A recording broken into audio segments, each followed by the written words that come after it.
You are entering lifestyle dentist territory where healthy, wealthy, generous dentists choose to live epic lives on their terms with freedom and fulfillment. I'm your host, Dr. Garth Hatch. Buckle up for another exciting episode. Hello, lifestyle dentist. Very excited for today's episode and to have Dr. Zack Lamester on with us from Rent to Retirement. He is an optometrist and real estate investor and has been able to find ways to create passive income to replace his day-to-day nut, to pay for life.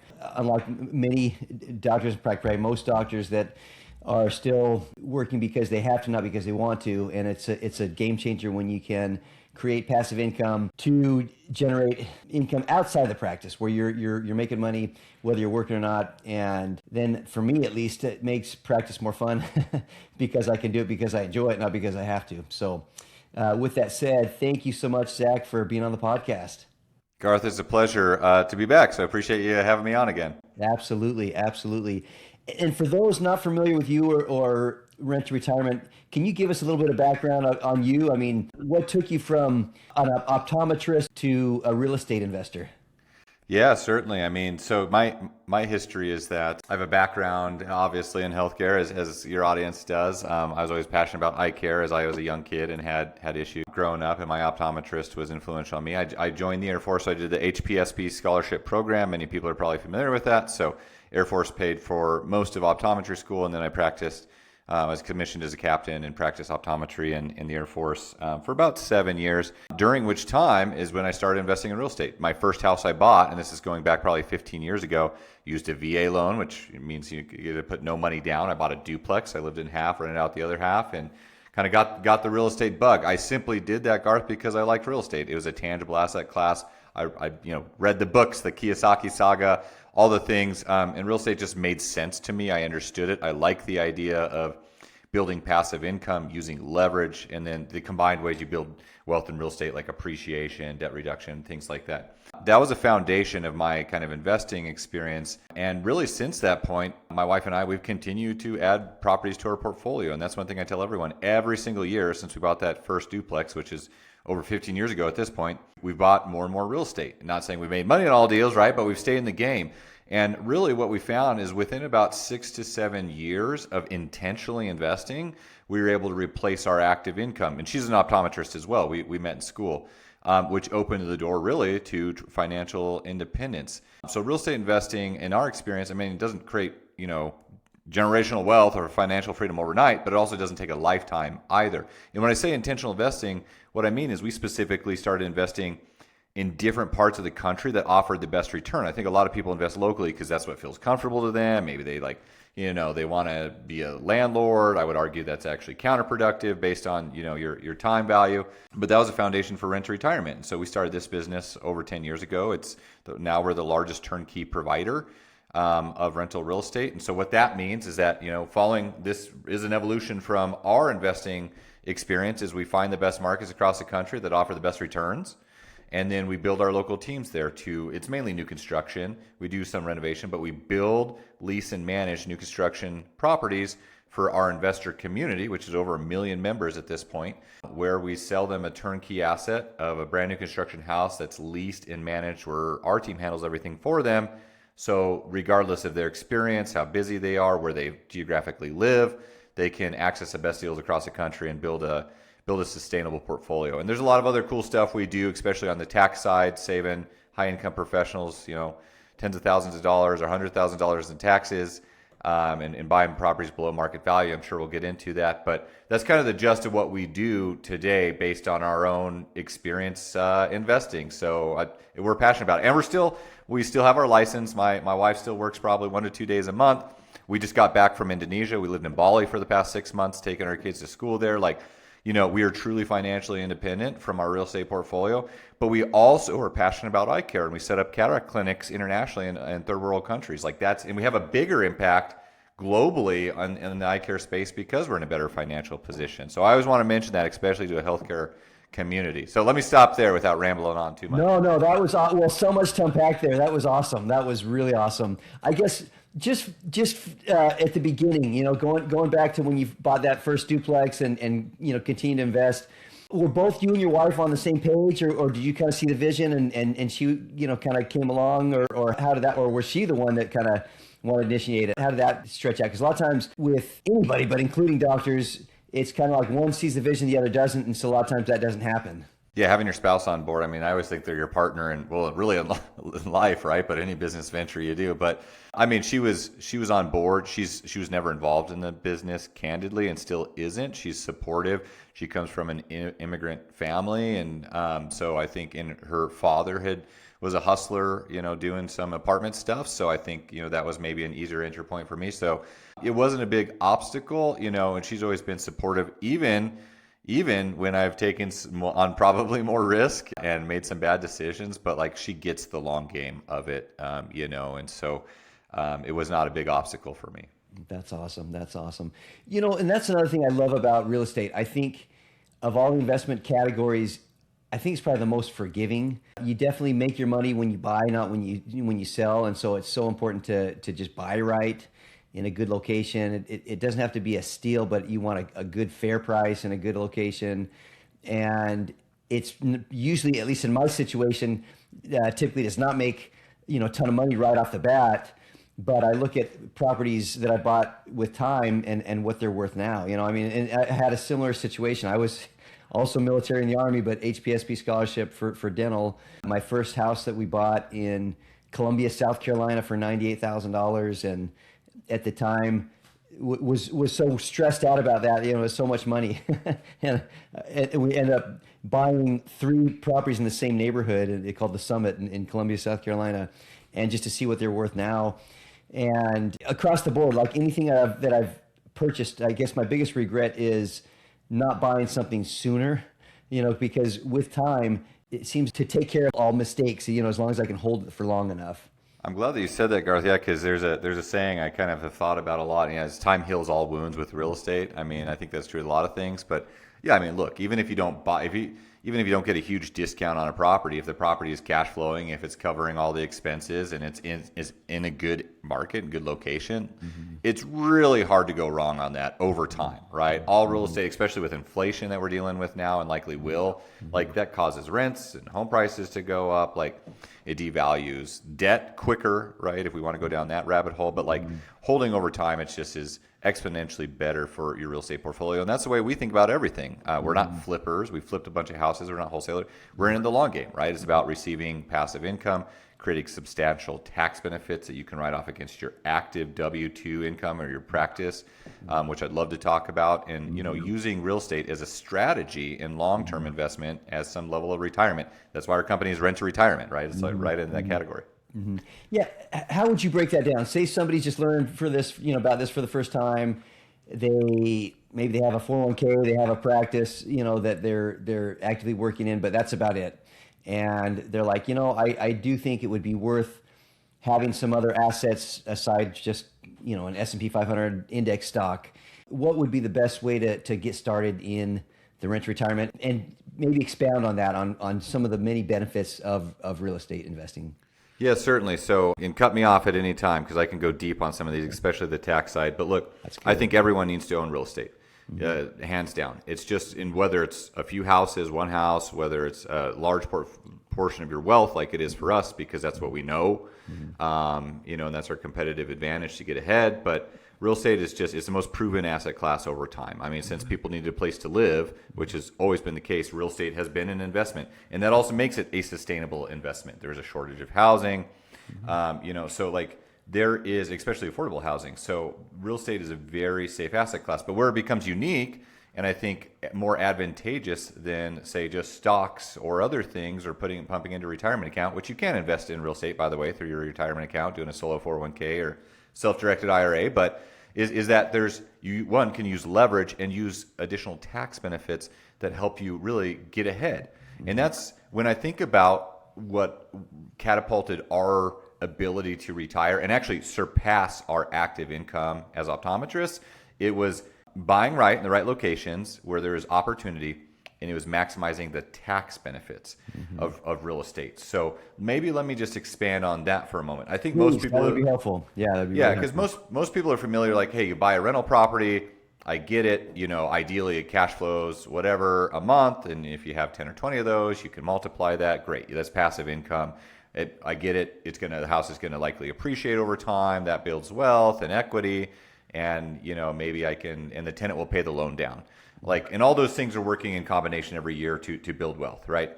And then if you use leverage, like, hey, you put 20% down and that house goes up 5% that year, like that could actually be like a 20 to 25% return on your investment, right? If you buy a 100K house, you put $20,000 down and that house goes up 5%, now it's worth $105,000. $5,000 divided by your $20,000 down payment, that's 25% return on investment. You don't realize that until you capitalize on it. But that's just a simple example. If you put that 20K into stock markets, it goes up 5%, you get $1,000, right? So anyways, just the math with leverage is huge. But where it becomes especially advantageous, I think for your audience, is the tax benefits. Everyone gets, just as a real estate investor, you get natural tax benefits. Okay, so your mortgage interest, your expenses on the property, if you have management, even the taxes, insurance that you hold on, pay into escrow. Buying the property, all those expenses. So depreciation, normal depreciation alone. All of that should offset your cash flow and your active income, creating a loss on the property if done appropriately, in our opinion, and proper underwriting. That means, hey, over time, if you have 50, 100K of passive income on a property, that could be the equivalent of whatever, $130,000, $140,000 of earned income, depending on your tax bracket and state, because it's tax free technically. Where it becomes especially exciting is where you can do what's called cost segregation. This is going to get a little deep. By the way, we cover this a lot on our podcast, and our investment strategy team is here to walk you through this if you want to have a deeper discussion. We don't charge investors anything. We get our money by building, selling, and managing houses, okay? But we spend as much time with investors as we need to walk through these things. But what you can do right now is take 100% bonus depreciation on a rental property. And everyone, I want to state this very clearly, I'm not a CPA or attorney, but we have great ones. Our company has set up programs so every single person can do this, even if and I'll explain how to do this if you're curious, Garth, but every single person can do this, even if it's your first rental property, without being a real estate professional. And so what you can do is, if you buy a property, you can take a cost segregation, which takes the normal depreciation on the house you normally take over in residential real estate, 27 and a half years, and you can take a percentage of it in year one, and you can offset your active income. That means if you make $300K a year in your practice and you're paying just a ton in taxes, you can buy a $300,000 rental property potentially. You can use whatever financing you want. We have lots of options where you can put even low money down. But you can say, if you buy that $300,000 property, you can accelerate a portion of that depreciation in year one. Usually napkin math is 30%. So 300K property, 30% of that is 90K. You can put 20% down to buy that property. That's 60K. You can even, again, there's lenders we have where you can buy investment properties with less money down, as little as 5% down. But let's say the normal 20% down, you can buy a rental property that's going to be positive cash flow. It's going to be below market value, usually 10 to 15%, so you have immediate equity. And then you can take $90,000 potentially or greater to offset your W-2 300K income, right? That in a lot of cases, you end up saving more taxes or more income than you would otherwise pay in taxes to Uncle Sam. It's almost like a free rental property. I know that's really deep and high level, so let me stop there. But that's the one thing where it's like, hey, you can be really creative. Like, our goal every single year is to buy enough real estate to offset our active income every single year, because that's money you would otherwise pay to Uncle Sam and never see again. But now you get to buy real estate with it versus losing it. And guess what? Every property you buy is additional tax benefit, is additional income source. It snowballs very quickly. That's how I think you get yourself out of the rat race quicker in real estate. Let me stop there. Zach, Garth, can I ask a Please, question? Michael. Yeah, go ahead. All right. So, Zach, I just actually purchased my first property from Great. RTR, and I've been working with Lars. Is lovely. The question I have, it's a little bit with the cost segregation. A couple of things. One, I still need to put in order to get the full benefit, I need to be a real estate professional, right? I need to have, 75 or 100 hours on that property more than anybody else. Let's unpack this. Great question, Michael. And congrats on the recent rental. Where'd you buy? Just out of curiosity. You don't have to share with it. With Tennessee. Tennessee. Excellent. Okay. And honestly, it took us 8 months to buy. So this has been going on. I'm doing this with my Okay. son, and my son is a building manager in Manhattan. Wow. He's got a lot of great questions, a lot more knowledge than I have. I recently retired from practice. So it's a little funky different because we're purchasing it sort of percentage-wise together, but I hold a higher percent. So in terms of the cost segregation and the tax benefit, it really, because I don't have any income, so it's really going to be for him. And then the percentage wise, we got to figure that out. I'm not really sure. This was really just our first introduction to RTR. I've been going through the classes. The academy. That's fantastic. Yep. Yeah, because again, I am my knowledge is zero, so I really needed. Besides Garth being my educator, I needed more, and I'm probably about halfway through it, which is great. But the things that we look at, we've been using a little bit of Claude and ChatGPT to sort of set up the parameters, and then we plug in the numbers. And a lot of the challenge is that after the first year with all the incentives, the second year becomes sort of flat. And, you do say, we need to do our own due diligence. So that's been a little bit of a problem. But what you're saying now, which makes a lot more sense to me, is as long as it's positive cash flow, no matter what that number is, over time, that number is going to get larger, theoretically.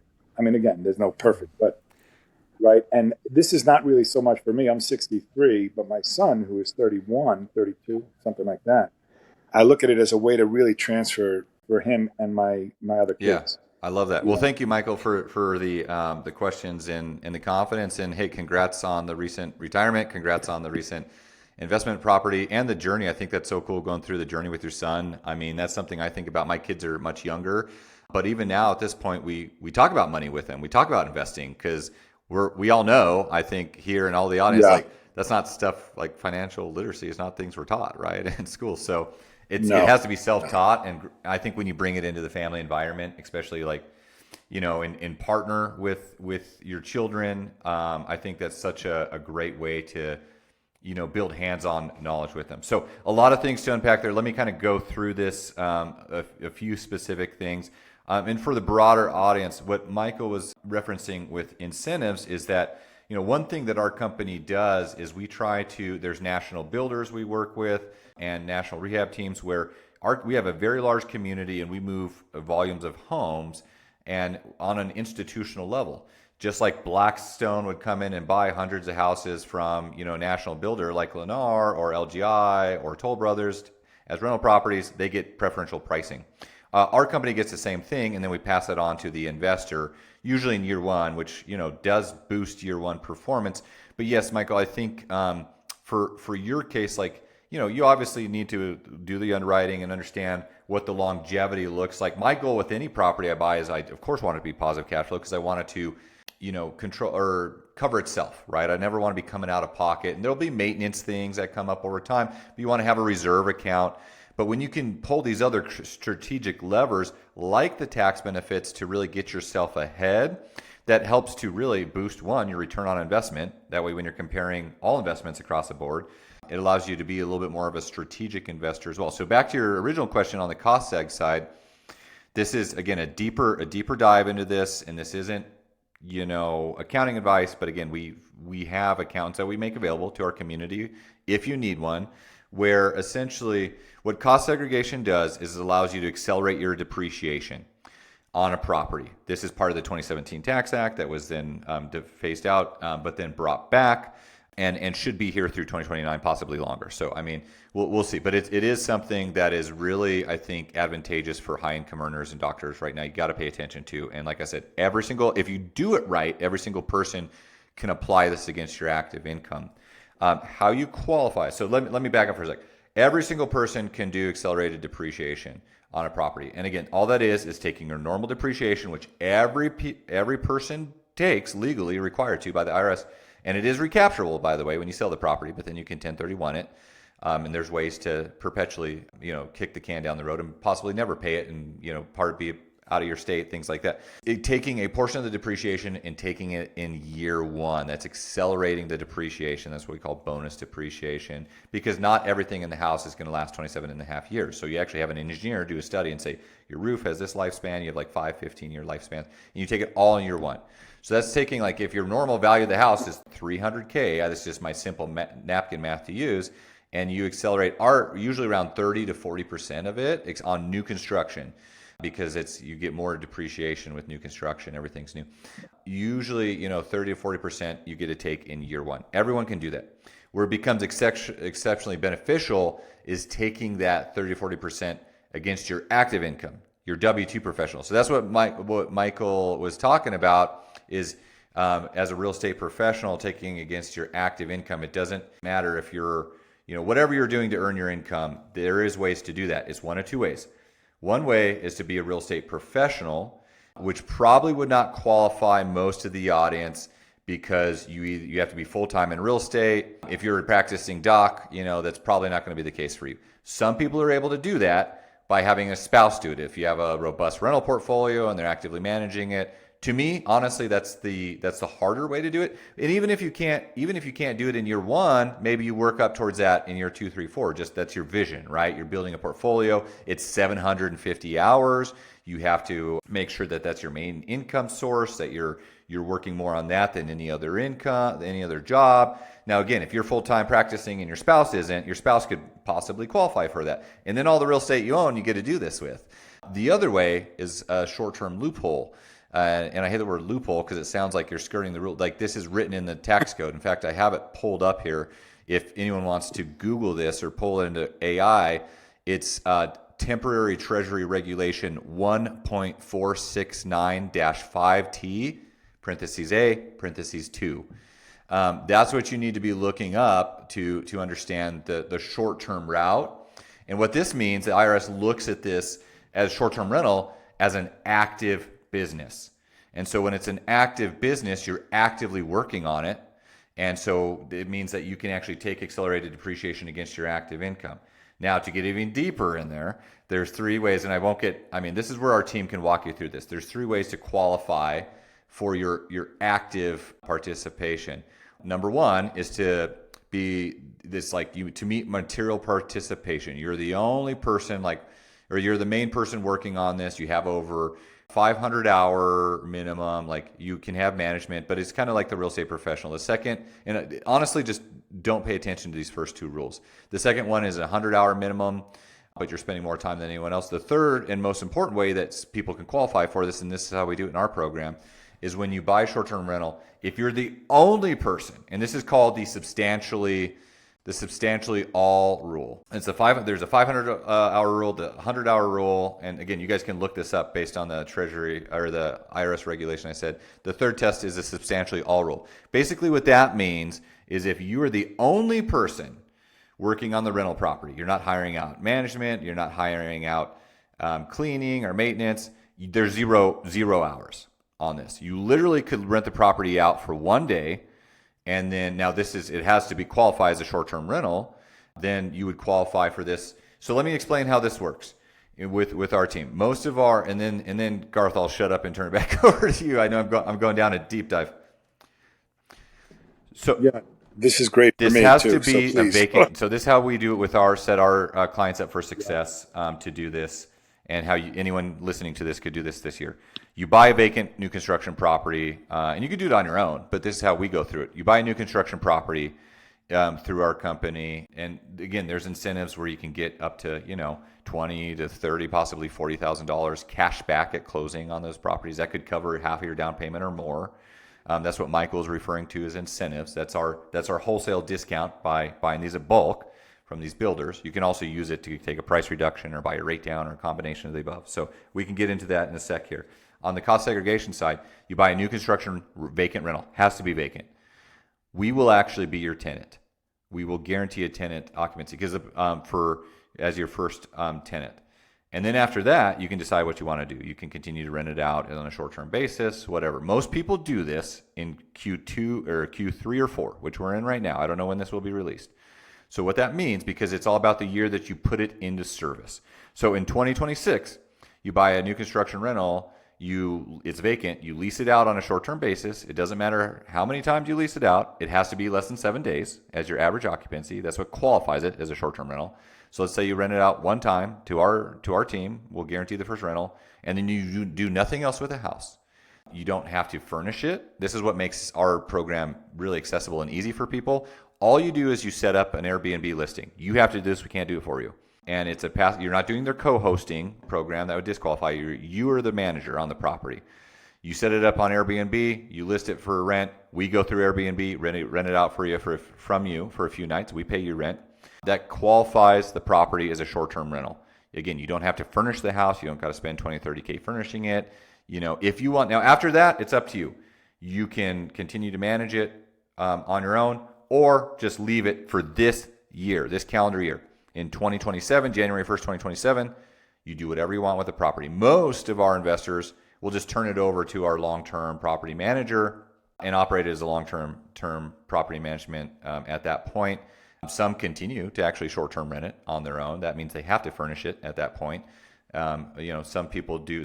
We've had a few people move into the house actually, but the intent is that it's operated as a short-term rental this year.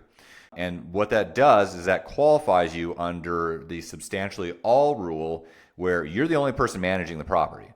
And that qualifies it as a short-term rental, which then you can take the accelerated depreciation against your active income, W-2 income, where it gets exceptional. One more thing to say on this, where it gets really, really exciting. So let me talk about the numbers. A 300K house, I use my napkin conservative math at 30%. 300K house, 30% of that is 90K. So if you're putting 20% down on that house at $60,000 down to buy that rental property, and you get a $90,000 tax deduction, you get the majority of your money back, right, for buying as a down payment on that house. And now it's a cash flowing property in 2027 once it's rented out, right? The rest of this is why most people do it in Q3 and Q4 this year, because it sits vacant for a few months, and to qualify it. With our new construction incentive programs, you usually get anywhere from 10 to 12% incentive. And so what that means in that incentive is something that you can take as cash back at close or whatever you want to do. But if a 300K house, 10% of that is $30,000. So you can get that as cash back at closing, which covers half of your down payment. And then you have your $90,000 tax deduction on top of that. We've had many people walk away where they're virtually zero money out of pocket, or even getting paid sometimes to buy a positively cash flowing property below market value. Let me stop there, Garth and Michael. I'm happy to answer additional questions. That's a lot. Just on that note, because that is such a powerful strategy. I hope people realize, and maybe even rewind and listen to that one more time, because one thing with any wealth strategy or plan, you have to take into account your taxes, because that's, death and taxes. That's something that everybody, at least in the U.S. and pretty much worldwide, has to deal with. And there's incentives in the tax code that they're not shady, they're not loopholes. People talk about, it's in the tax code. If the government didn't want those incentives there, they could take them out of the Congress could remove them. But for better or worse, most of the tax code is written for the rich by the rich, and so they're in there for a reason. And they're incentives because they want to incentivize things that they need. For example, housing. The government does not want to be in the business of being landlords, at least in a capitalistic society they don't. And so they need to incentivize investors to want to take the risk and headache of buying real estate and renting it out. And so there's incentives in the tax code, especially right now with this, the big beautiful bill and the returning of 100% bonus depreciation and cost segregation options. You literally can, instead of paying 90 grand in taxes, where you never get it back the rest of your life, it's just gone, you could buy an investment property with that same money or even less money that you could own for forever, for the rest of your life, that's cash flowing, and an asset that's also going to be going up in value with appreciation. The rents, maybe initially you're making $100 a month. It's chump change, but then that becomes $150 a month, and that's then $300 a month, and then before you know it, you're making $1,000 a month. Because unless they stop printing money, which I just don't see that happening anytime soon, at least not in our lifetime, real estate, should continue to appreciate, especially if it's an area where people want to live. I mean, you look at any area really, besides real distressed markets. What was a home worth in the 1960s or the 1980s or the 1990s or 2010? I can't think of too many examples where it's not much higher than it was. And so that's where it's such a powerful strategy. Yeah, I agree 100%. And so, Michael, on your Tennessee property, I don't know if that one's already leased or not. Yeah. Yeah. No, Zach, what you just said, it clarifies a bunch of things for me. So that was great because I did not realize there was a third way besides the 100 hours.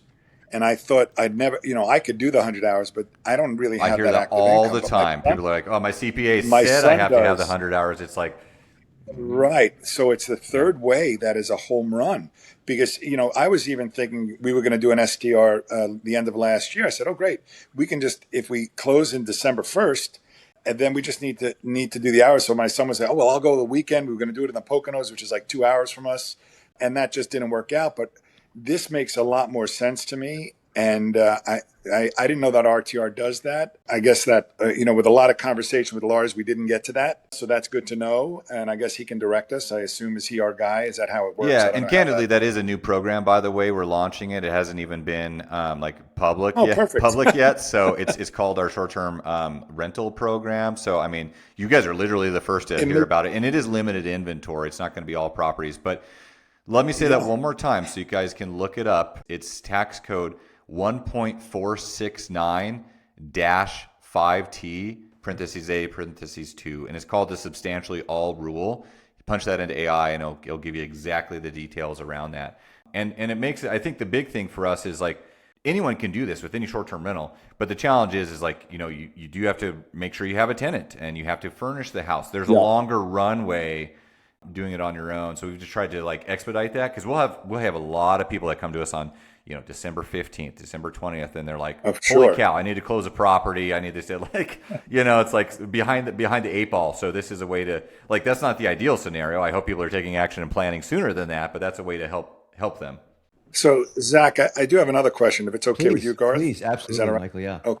The way I saw this as a long-term thing, I was thinking one home a year for 10 years or something like that. But I can do it more quickly because I have the funds to do it to help my son. He doesn't have those funds and we're doing it together. But the question is, at what point, you use the word how many homes or, at what point do you have enough homes to really subsidize your income where you don't need your income, where you're financially, it's not really financially free because you're relying on the homes for your income, right? So if I wanted to say $100,000 is my number, whatever number we choose, to actually have income of $100,000 a year from the real estate, buying homes between $300,000 and $500,000, how many homes would I need to do to have that? Yeah. You know what I mean? It's sort of a very general, and I realize it's going to be, I don't even know how to answer that, but my goal is to have that, for him. I don't need that income. I just don't know how that. It's obviously an individualistic scenario, right? Because what each person needs for their retirement target is different because people have, they're different at different stages of life, of course, different lifestyles, for the lifestyle dentist community. But I mean, it's just, that is something that we really spend a lot of time with. I'm sure Garth, you do as well, right? With the mastermind. So, I mean, it takes appropriate planning, and that would be different for each person. But let me kind of give you some broad stroke answers here, Michael, the way that I think about it, because I've been through this, and we've had many of our investors go through this. And look, there's no right or wrong answer for every person. Not everyone needs to retire off of real estate or own as much of real estate. Like, real estate can be what it is for each person. It can be that one house or one house a year. It can be more aggressive than that if you'd like to. I just so happen to be very biased around real estate because of the things I'm passionate about talking about, right? And this is what allowed our family to live the lifestyle that we do. But there's different phases. And so most people, when they start investing, there's the scalability phase. And that's the thing that's the hardest and the most time intensive. But it's also the most important to have very clear direction and goals during the scalability phase. That's and candidly, to be aggressive during the scaling phase. And in my opinion, and I'm not saying arbitrarily buy houses and over leverage and things like this, but you want to be aggressive where you're in building phase, right? You're hungry, you're hustling, because that will pay dividends later on. Because the longer you own real estate, the more you own sooner, time will just help to compound and multiply all these things. And so that's where and for us, it was like, hey, we were in building phase for the first like decade of our investing, where it's like we're going to be creative. We're going to buy as much as we can because we're believers in real estate. We have a system we follow. We're going to maximize these tax benefits. Like, we're going to be really opportunistic. Maybe we raise some capital from investors to bring in with us. We're going to cash in or like invest through our 401k or IRA. Like, we're going to take out equity on our primary residence or possibly rentals, because you can do that. You can take HELOCs on rentals. Most people don't know that. Like, we're just going to be aggressive, right? And we're going to build. And for some people, it's $10,000 a month. Some people, it's $50,000 a month. What I'll tell you is, like, once you meet that first number, because I think for us, it was like, let us get to like 3 or 5K a month. Let's cover our expenses. And then we got there very quickly, actually. And we're like, oh, well, like, we're not going to stop. Like, what's the next one, right? And so that goalpost keeps moving back. But I think actually having like a smaller, shorter goalpost gives you that like a more immediate win.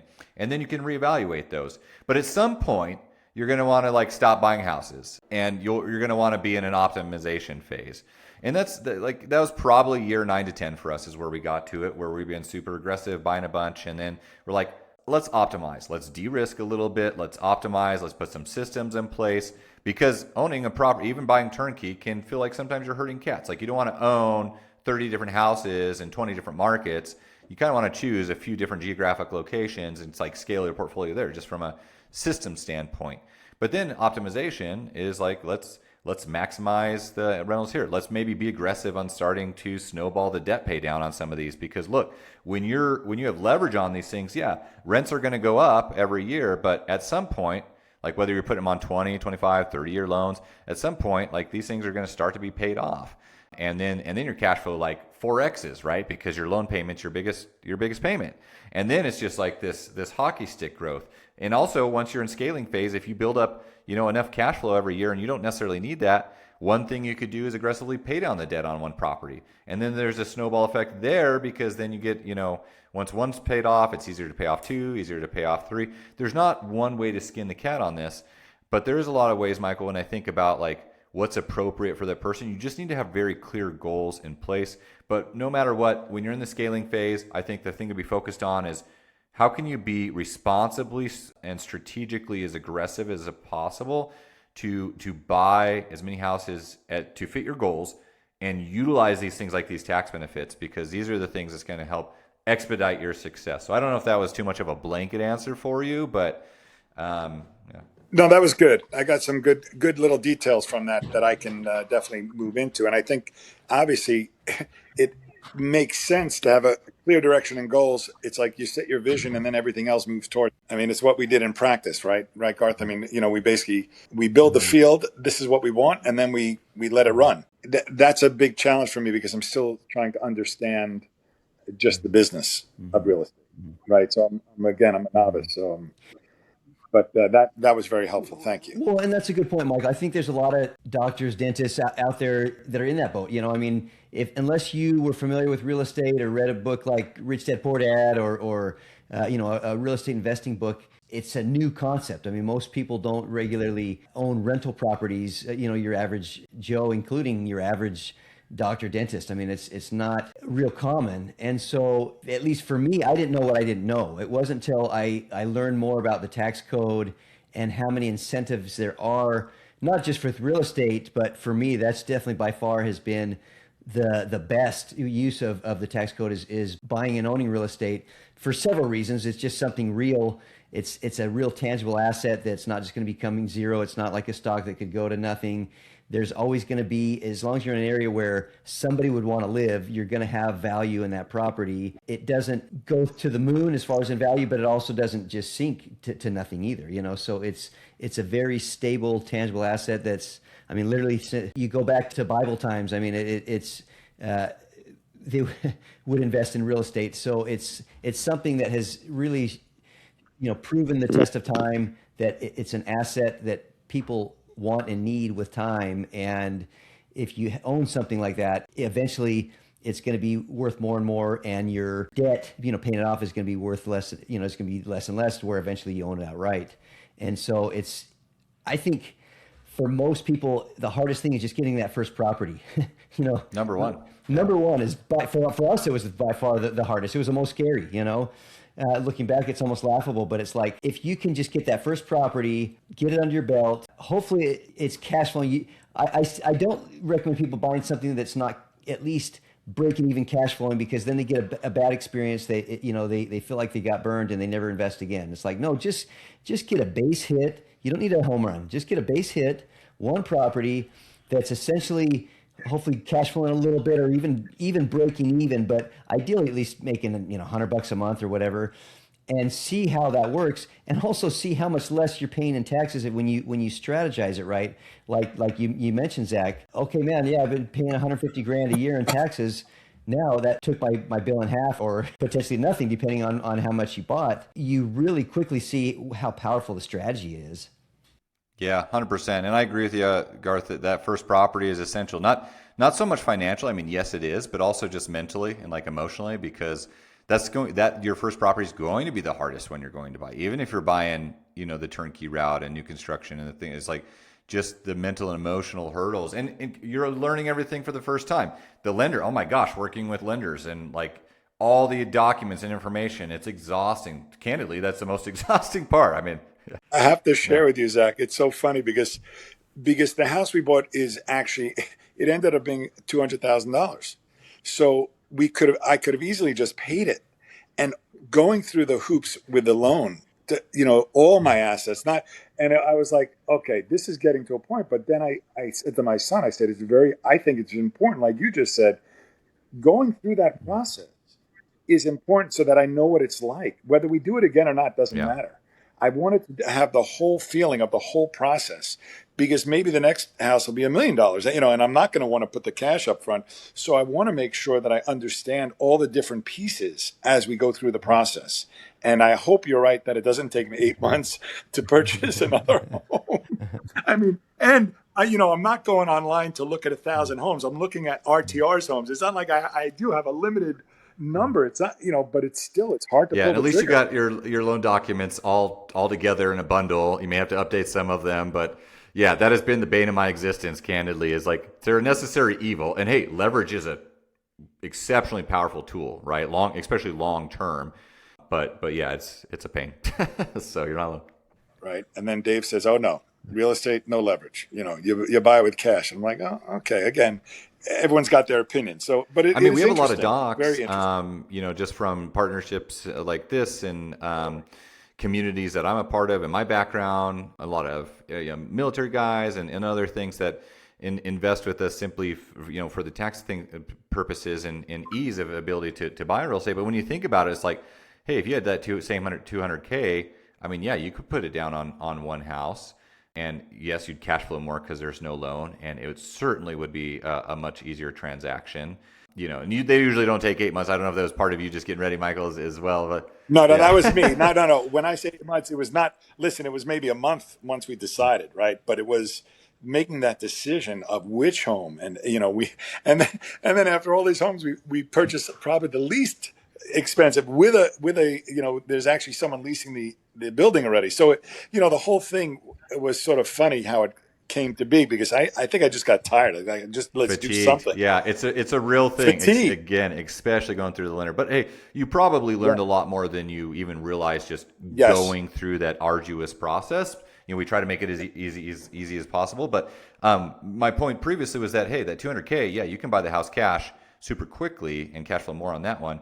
But when you really run your ROI on it, especially if you're doing some of this creative tax stuff, like you could buy potentially 3 properties for that, right? Leveraging, and probably cash flow more collectively as a 3. Yes. And get 3x the tax benefits, right? And save 3x the tax dollars. And that's going to allow you to, and now you have a diversified portfolio, right? And so, again, more properties sooner helps you have just let time do what it does, and be your greatest partner, and grow the asset value, pay the debt down over time, build cash flow, all the things. So well, just I guess good about you. The first time I heard you speak was at Garth's program. I don't know if that was this year or last year. I can't even remember. In Cabo, last year, last year. But what you said before, and you said, well, some of you, it may be above your head. And I'm thinking, oh, I know what he's talking about. So that's there you go. That's great. I'm feeling really good. It's been a journey.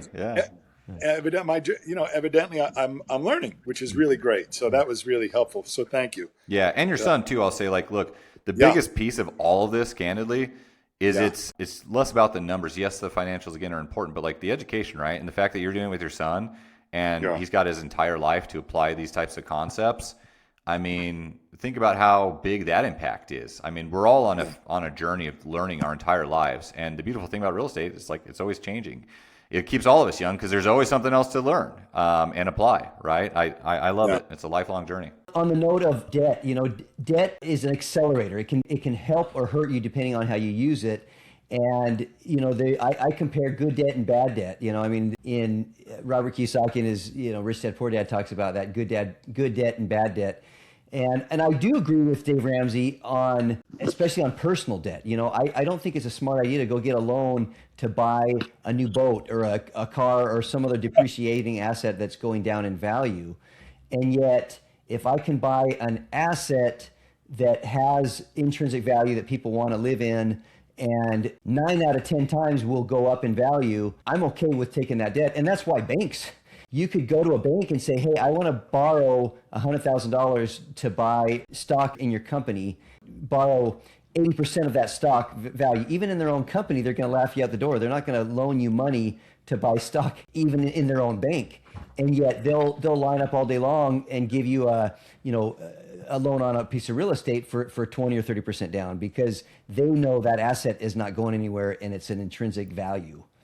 And if you have time, like again, if time is on your side, whatever that timeline is, 10 years even is a long time, but like borrowing at today's dollar and with inflation and how it devalues the dollar and the fact that we're printing more money, it's just like, I mean, you're borrowing with today's dollars, paying it back with future dollars that are deflated significantly, exponentially, right? So like you're locking that in today. To me, that's a harder concept to wrap your head around and kind of materialize, but that's just a huge thing about actually, yes, using good debt and good debt to me is just where like you're not coming out of pocket yes, it's buying assets, not liabilities, but also it's where you're not coming out of pocket every month to have to pay that. Like the asset itself covers that plus some, right? Like then it makes sense to, and there's different ways you leverage things. I mean, we do have some really interesting low down payment, but that may not be, where people can put as low as 5% down on properties, but that may not be the right option for a lot of people. You still got to make sure the property cash flows.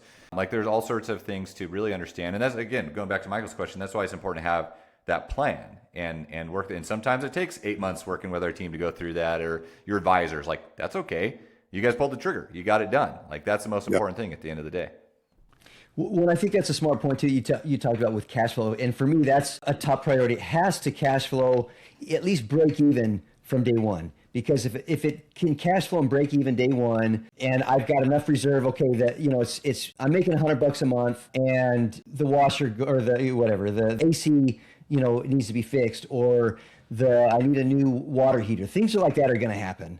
But as long as I can cover that and still keep renting it, and it's basically breaking even or making a little bit of money, I'll be just fine, because it's going to be covering itself. Where people really can get burned is you buy a piece of land, or you buy $1 million home that you can rent for $1,000 a month. That just doesn't pencil out. It's never going to pencil out, at least not for 20 or 30 years probably. And so you get things like that, and then there's a downturn, or you lose your income from your job for whatever reason, you can really get burned. And I mean, including with Dave Ramsey or others that had gotten spanked in the past with real estate, that's usually where you get burned. But if you can at least cash flow from day one, and that's simple fifth grade math. I mean, it's not like it's some real complex thing to find out. You can find out those numbers to see before you buy, can I cash flow it and it can at least break even, or hopefully make $100 a month, $200 a month on a consistent basis. If you can do that, you're pretty safe that you're going to be just fine, because you can save up enough reserve to cover the little extra expenses, but you're not going to get burned to where you're going to lose everything. Yeah, buying in good locations. Look, at the end of the day, I think sometimes people overly complicate it. And I love what you said earlier, Garth, about getting the base hits, right? Because that is how the game is won. It's not, and so many times newer investors are like, they're comparing returns. I want the best return. They're running all the data points. It's like, Look, let's simplify this. This is your first house, maybe you're going to buy, but it certainly, hopefully, isn't your last house you're ever going to buy. And that you're going to change your mind 1,000 times, just as Michael said. Like, you're on different things to look at. Get a base hit. Have some base goals, base criteria based on your goals, your financial picture, your resources, what fits for you, and then execute on it. Don't overthink it, because you do get deal fatigue at some point.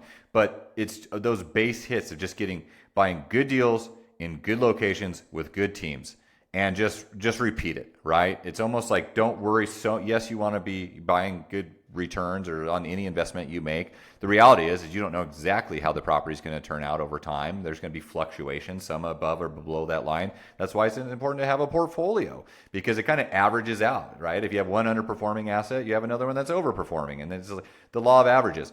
But really, it's about just execution on the plan. That's the most important thing.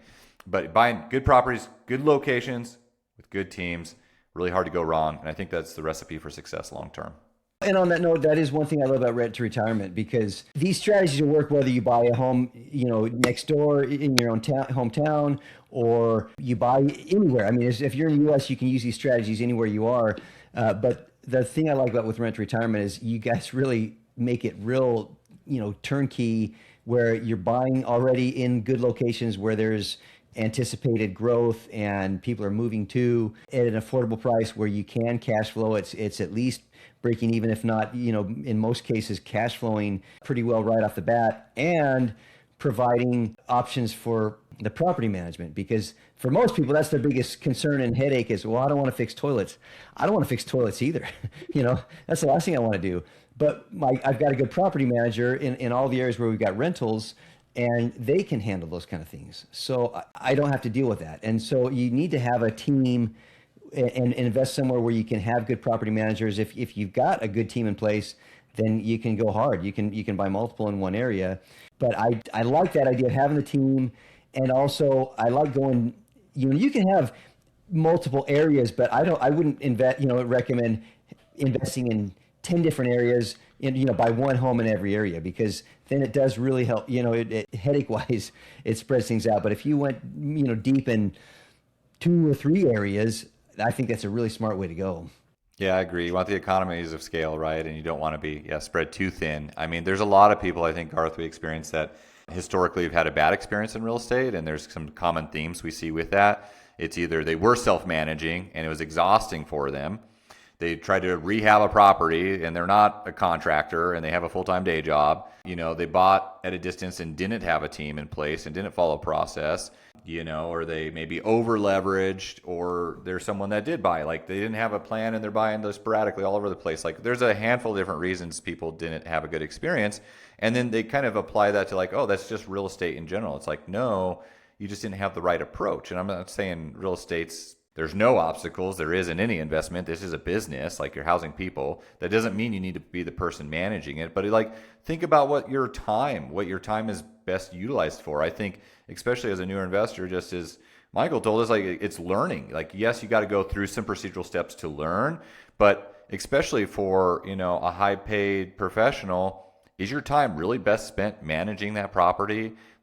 Isn't the whole idea of buying real estate for most people to buy more time back eventually and be able to spend time with your family and not be in there if you're seeing a patient and you're going to get a few $100, few $1,000 for seeing that patient, and it's just you're going to spend, instead of an hour or two changing a toilet, taking a fielding attendant call, you don't want to be doing that, right? So think about what your best utilization is time wise. No, that's so true. And sorry, my kid's going crazy in the background.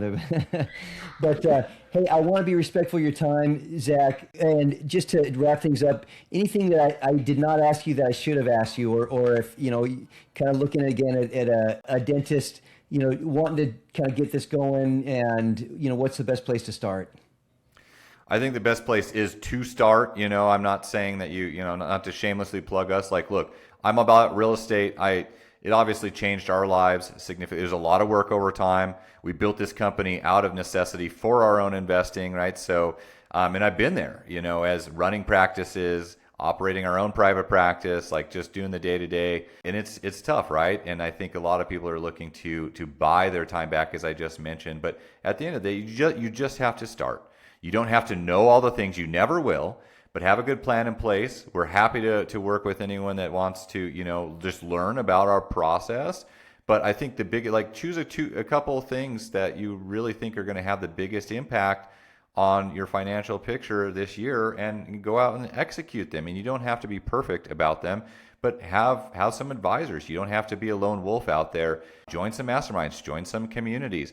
But I think that if someone is, if you haven't bought a property and you're paying a ton in taxes, like, we have a very easy path for people to follow to acquire a solid new construction rental property in a great market in an A or upper B location, where you're going to get a discount on the property, get some cash back, and be able to save a significant amount in tax. Like, that is a win no matter how you look at it. So it's really important for us to get someone into their first property to have like a win, because then it really sets them up for success for that next one, that second one, the third one, right? And really getting in the mindset of building that out. So I think a lot of people are concerned about real estate becoming a second job. Just know there's other ways. It doesn't have to be that way. Also, if you live in an expensive market and you've only been focusing on your local area because it's just like, that's what feels comfortable, but it's impossible. Like, I live in Denver. We don't buy in Denver. It just doesn't make sense. I know, because there's a lot of other places we can buy that have better returns. And that was, as I mentioned in the beginning, one of the biggest things that helped us expedite our success. So anyways, I just encourage people out there to continue their education and get out there and take action, right? Learn, make some mistakes, but have a plan and go out and execute on it. That's so true. That's so true. And great advice. Beautiful. Just get it going. Get going. Yeah, and I'm from New York, Zach, so there's no way I'm buying local. I'm just saying. But thank you very much. Yeah. I appreciate it. This was awesome, and thank you. And just to the point of, timing too, because right now these tax incentives are here. They're permanent, but like anything in the U.S., nothing's permanent. We can get a new administration, things could change. The cost segregation and bonus depreciation could go away. So I would say while it's here, I would highly recommend it. Minimum, try to get one property a year, to offset your tax bill. If you do that, I think it's a great way to get things going. And you may want to do more than that at some point, but at least you kind of get in the game and get something that's going to be creating generational wealth with long term. So if they want to find out more about rent to retirement, Zach, what's the best place for them to reach out? Yeah, if you're listening to this on audio, we got a great text line. You can just text and connect with our team. You can text REI to 33777. Again, that's REI, like real estate investing, to 33777. That allows you to set up a consultation with our team. Again, we don't charge our investors anything. We make our money from building and selling houses. We're here to help you be successful, and we're here to spend as much time with you, even if you never invest with us, right? So like Michael said, he spent 8 months talking with our team, connected last year, and just got his first rental. Like, that's okay. We're passionate about what we do. You can also go to our website, which is renttoretirement.com. That's renttoretirement.com. And we got a great podcast and YouTube channel. Put out a ton of information. So we're here to serve. Awesome. You're the best. Thank you so much, Zach. Sure appreciate that, Michael. Thanks for being on. Thank you. Thank you. Everybody have a great day. And as always, find ways to become a lifestyle dentist and really live a life you don't need to retire from. So take care. Thanks, guys. Bye-bye.